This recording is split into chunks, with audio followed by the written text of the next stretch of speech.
आज के समय में हर इंसान की जिंदगी में इतनी उलझनें हैं, इतनी परेशानियां हैं कि बहुत ही मुश्किल है कि इंसान चिंता करने से बच पाए।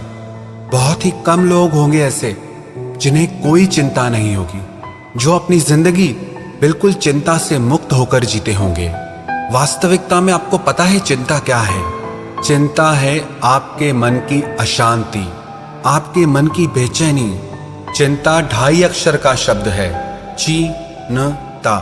च शब्द का अर्थ है चैन चुराने वाली, न शब्द का अर्थ है नकारात्मक सोच देने वाली, और त शब्द का अर्थ है तबाही मचाने वाली आपके मन में और आपकी जिंदगी में। कबीर दास जी ने भी कहा है, चिंता ऐसी डाकिनी जो काट कलेजा खाए, वैद्य बेचारा क्या करे कहां तक दवा लगाए। कबीर दास जी कहते हैं चिंता ऐसी है जो आपके कलेजे को टुकड़े टुकड़े करके काट काट के दिन रात हर पल उसे खाती रहती है। किसी इंसान को एक ही बार में मार दिया जाए तो बहुत आसान है, लेकिन उसे तिल तिल करके मारा जाए, उसे टुकड़े टुकड़े करके मारा जाए तो उसे कितनी तकलीफ होती है। मृत्यु से भी ज्यादा दुख देने वाली है ये चिंता। पर कभी आपने गौर किया कि आप चिंता करके कुछ बदल नहीं पाते हैं, चिंता करके कुछ सुधार नहीं पाते हैं। चाहे आप जितनी भी चिंता कर लें, पर आपका किसी बात पे कंट्रोल नहीं चलता है।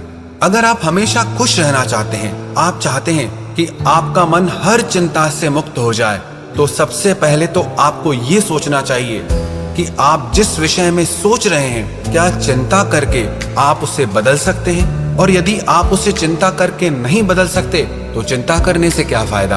अगर आप इसीलिए चिंता करते हैं कि आपके साथ कुछ बुरा हो गया, आपको उसका सदमा लगा और उससे आप चिंता में चले गए, लेकिन जो कुछ आपकी जिंदगी में हो गया, क्या आप उसे बदल सकते हैं? क्या आपका उस पे अब कंट्रोल है? आपका उस पे बिल्कुल भी कंट्रोल नहीं है। तो क्या फायदा चिंता करके? आप ना अपने बीते हुए कल को बदल सकते हैं और ना ही अपने आने वाले कल को बदल सकते हैं। तो चिंता करके आप क्या प्राप्त कर लेंगे? एक जंगल में एक झोपड़ी के अंदर 2 भिक्षु रहते थे। एक दिन वो नगर में भिक्षा करने के लिए गए, लेकिन जब वो भिक्षा करके वापस लौटे तो उन्होंने देखा कि उनके झोपड़ी के ऊपर जो छत थी, एक तूफान आया और उसमें उनकी छत उड़कर चली गई। उनमें से एक भिक्षु बहुत रोने लगा कि मैंने एक तो पहले ही सारा संसार छोड़ दिया परमात्मा की प्राप्ति के लिए, आत्मा के ज्ञान के लिए, लेकिन परमात्मा तुझे मुझे दुख देने में बड़ा मजा आता है। एक छोटी सी झोपड़ी वो भी तुझसे सहन नहीं हुई, उसकी भी छत तूने तूफान में उड़ा ली।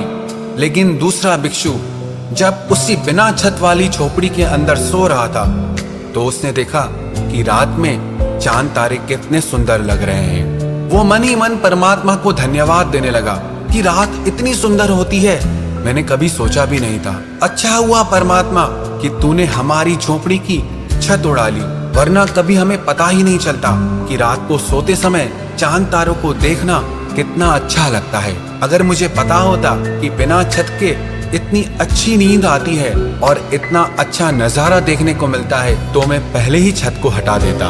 अब परिस्थिति दोनों के लिए सेम है, एक जैसी है, लेकिन मन स्थिति दोनों की अलग है। परिस्थिति चाहे कैसी भी हो, लेकिन उसमें आपको खुश रहना है या दुखी रहना है, ये सब कुछ सिर्फ आप पर निर्भर करता है। परिस्थितियां हमें चिंता नहीं देती, हम उन परिस्थितियों को कैसे लेते हैं उससे हमें चिंता होती है। कुछ लोग ऐसे होते हैं, कहीं से कोई बुरी खबर सुन लेते हैं, कोई ऐसी बात सुन लेते हैं, तो उससे उनको चिंता होने लगती है कि कुछ गलत ना हो जाए। किसी दूसरे के घर में चोरी हुई तो मेरे घर में ना चोरी हो जाए, किसी और के साथ गलत हुआ तो मेरे साथ ना गलत हो जाए, किसी और के घर में छापा लगा तो मेरे घर में ना छापा लग जाए। पता है, कई बार सोच सोच के ही आप उस नेगेटिविटी को अपने घर ले आते हैं। आपके घर में होती नहीं है, लेकिन सोच सोच के जो बात ना भी होने वाली हो ना, वो एक दिन सच में हो जाती है, क्योंकि आपने उसे सोच सोच के इतना आकर्षित किया कि वो आपकी जिंदगी में आ जाती है। एक व्यक्ति था जो कहीं से भी लोगों की बात सुन लेता था तो उस पे विश्वास कर लेता था और उसी हिसाब से चलता था। उसकी बीवी उससे बहुत परेशान थी, एकदम वहमी हो गया था। उसे जो जैसा कहे उनकी बातों में आके वैसा ही करने लग जाता था।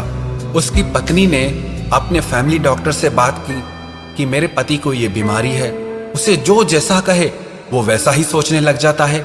मैं क्या करूं, बहुत परेशानी होती है, दुखी हो गई हूं मैं। तो उस डॉक्टर ने एक सलाह दी उसे कि जैसे जैसे मैं कहता हूं वैसे वैसे करती जाओ। जैसे ही ये सुबह को उठे तो तुम उसे कहना कि आज बहुत बीमार लग रहे हो, थके हुए लग रहे हो। और यही बात नौकर को भी कहनी है, यही बात जो तुम्हारा वॉचमैन है उसे भी कहनी है, जो तुम्हारा ड्राइवर है उसे भी कहनी है। जब वो ऑफिस पहुंचे अपने, तो वहां के लोग भी उसे वही बात कहें। तो उसकी पत्नी ने कहा ठीक है। जैसे ही वो व्यक्ति सुबह को उठा, वो उस दिन बहुत खुश था, लेकिन जैसे ही वो नींद से उठा तो उसकी पत्नी ने कहा क्या बात है, आज बहुत उदास लग रहे हो, थके हुए लग रहे हो, बीमार लग रहे हो। उसके पति ने सोचा मैं तो बहुत खुश हूं, लेकिन मेरी पत्नी ऐसा क्यों कह रही है कि मैं बीमार लग रहा हूं। फिर उसने आईने में शक्ल देखी तो मन में सोचने लगा कि हाँ, मुझे भी थोड़ी मेरी तबीयत ठीक नहीं लग रही। जैसे ही वो नहा धो के तैयार होके आया तो नौकरों ने भी यही बात कही कि मालिक आज आप बीमार लग रहे हो, क्या बात हो गई है। जब वही बात नौकरों ने भी कही तो उसका विश्वास पक्का होने लगा। उसने कहा हाँ, मुझे भी थोड़ा थोड़ा लग रहा है कि मेरी तबीयत ठीक नहीं है। जैसे ही वो कार में बैठा तो वही बात ड्राइवर ने भी कही कि क्या बात है मालिक, आज तो आप बहुत ज्यादा बीमार लग रहे हैं। तो उसने भी कहा हाँ, मेरी आज तबीयत बहुत खराब लग रही है। जैसे ही वो अपने घर के गेट से निकल रहा था तो उसके वॉचमैन ने भी वही बात कही कि मालिक आप आज इतने बीमार लग रहे हैं, ऑफिस कैसे जा रहे हैं। वो बोला क्या करूं, ऑफिस तो जाना पड़ेगा, लेकिन मेरी तबीयत बहुत खराब है। जैसे ही वो ऑफिस पहुंचा, ऑफिस के सारे लोगों ने यही बात कही कि इतनी बीमारी में भी आप ऑफिस कैसे आ गए। उस इंसान के मन पर उन सब की बातों का इतना असर हुआ कि वो खड़ा नहीं हो पा रहा था और उसको दो लोग पकड़ के वापस कार में छोड़ने आए और ड्राइवर उनको पकड़कर घर लेकर आया। शाम को उनका फैमिली डॉक्टर घर आया। उसने उनकी तबीयत चेक की और उनसे कहने लगा आपको कोई बीमारी नहीं है। वो व्यक्ति कहने लगा कि नहीं, मैं बहुत बीमार हूं, मुझ में खड़ा रहने की भी ताकत नहीं है। फिर उस डॉक्टर ने उन सारे लोगों को बुलाया, सबको इकट्ठा किया और वो सारी हकीकत उस व्यक्ति के सामने रखी। जब उसने ये सारी बातें सुनी तो वो बहुत हैरान हो गया कि इन सब लोगों ने जो झूठ मेरे मन में डाला, मैंने उसे सच मान लिया। जो बातें मैं सुनता रहता हूँ उन्हें सच मान लेता हूँ और उसकी वजह से मैं हमेशा चिंता करता रहता हूँ और उसकी वजह से मैं हमेशा डरता रहता हूँ। और पता है ये कहानी किसकी है? ये कहानी हमारी है।